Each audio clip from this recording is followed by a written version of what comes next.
Have you ever thought about gamification? This is a strategy that we have been looking forward to apply in the educational context. We decided to implement it in a teaching practicum course at the Instituto Técnico Industrial in the La Libertad campus. The project classroom project was called Over the Moon and was applied in second, third, and fourth grades at the institute. Right, we decided to implement Over the Moon. That's the name of the game. Why? Because gamification is applying game activities or game elements in non-game context. In this case, we decided to design this whole game called Over the Moon to implement it in the non-game context, which is the classroom.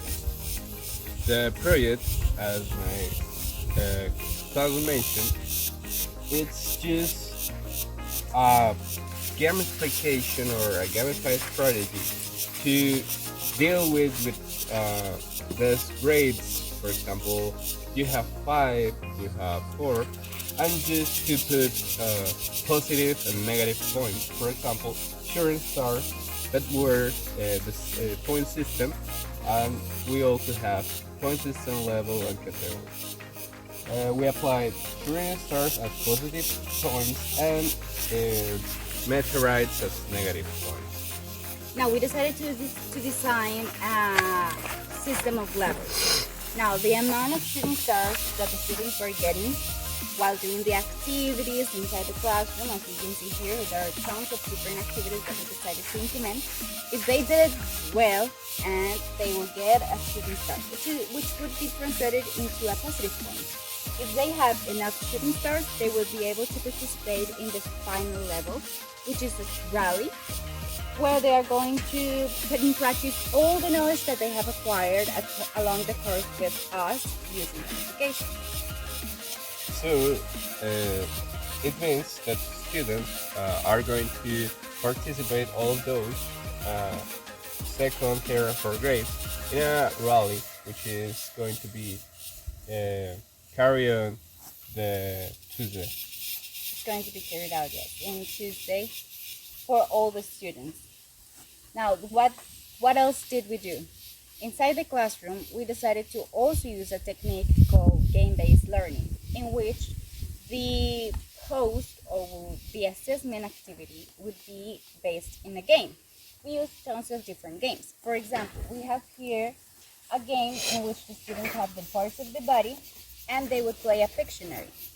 They would choose what part of the body they wanted to draw, and they would draw it based on the image that was here, so the students could guess. We also played hot seat.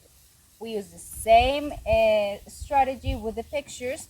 Now one student had to be facing the other classmates, and the other classmates would tell him or try to tell her what the part of the body was, and they had to guess. We used other games Such as board games, board race. It was that students have to participate in pairs, and they are going to they were developing an activity which was based on basically two parts of the board and write or the necessity or skills that we have to develop. Yes. When we implemented those strategies with game-based learning and with gamification, we noticed the change in students, especially in behavior and in engagement. Both things was a lot better than before. At the beginning of the classes, they didn't want to learn the language. They were kind of bored in the activities, in traditional activities. But when we implemented games, they were really engaged and really wanted to participate.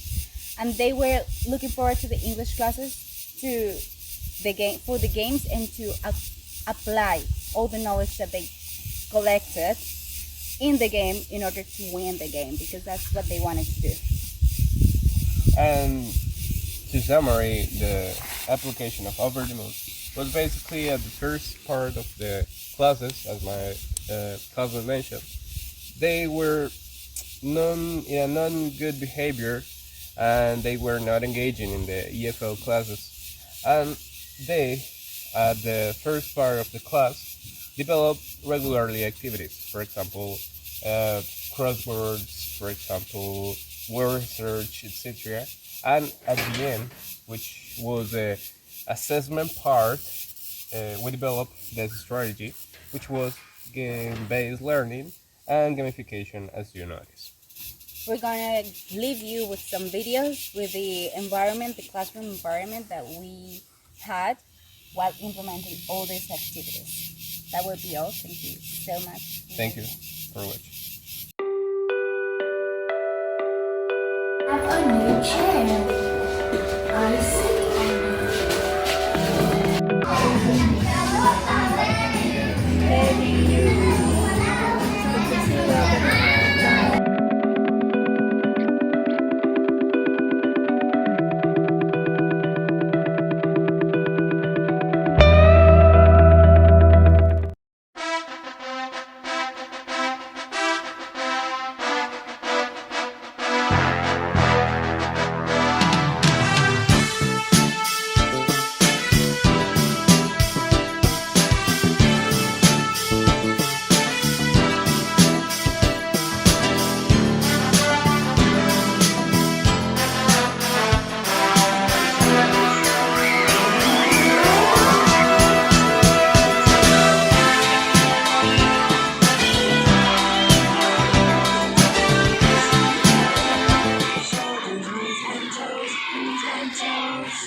Vamos haciéndolo primero.